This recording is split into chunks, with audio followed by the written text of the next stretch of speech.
This story is from your fourth grade reading book, Reading Writing Workshop on page 108. You can take out your book and follow along. That'll help you to do a better job listening. The Ant and the Grasshopper. And this is a play. The setting on African grasslands. The present. Characters. Termite, the narrator. Ant, grasshopper. An army of ants. Scene 1.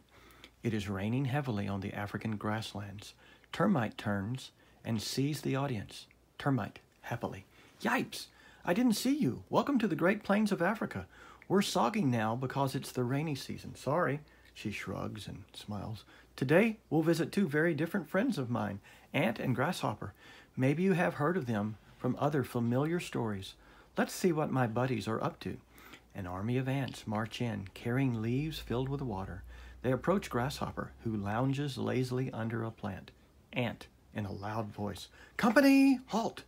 The ants stop. Grasshopper, stretching and yawning. "Ant, old pal, good to see you. I was just napping when I heard your feet pounding down the way. What's all the commotion?" Ant, looking annoyed. "Grasshopper, have you noticed what falls from the sky above you?" Ant stands at attention and points up at a cloud. Grasshopper sleepily rises and stands next to Ant. He looks at the sky.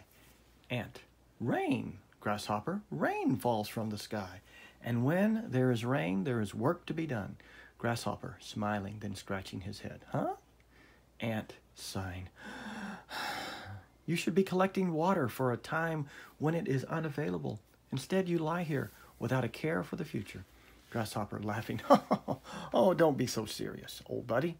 There is plenty of water now, and that's all that matters. You need to relax. You're much too tense. Why don't you make napping your new specialty instead of all this silly toil?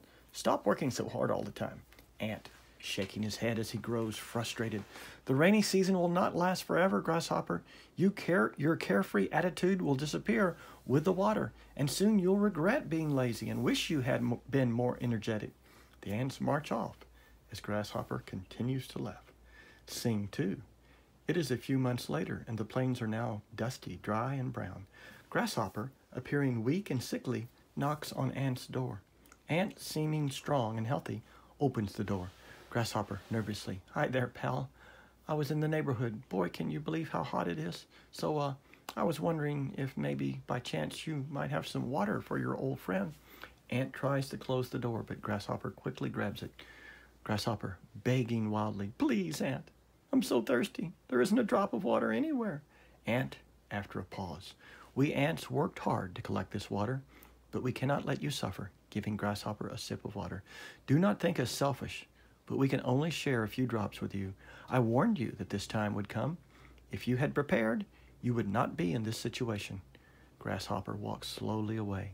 Termite watches him go. Termite, "Although Ant has done a good deed, tired, cranky Grasshopper must still search for water. Grasshopper learned an important lesson today.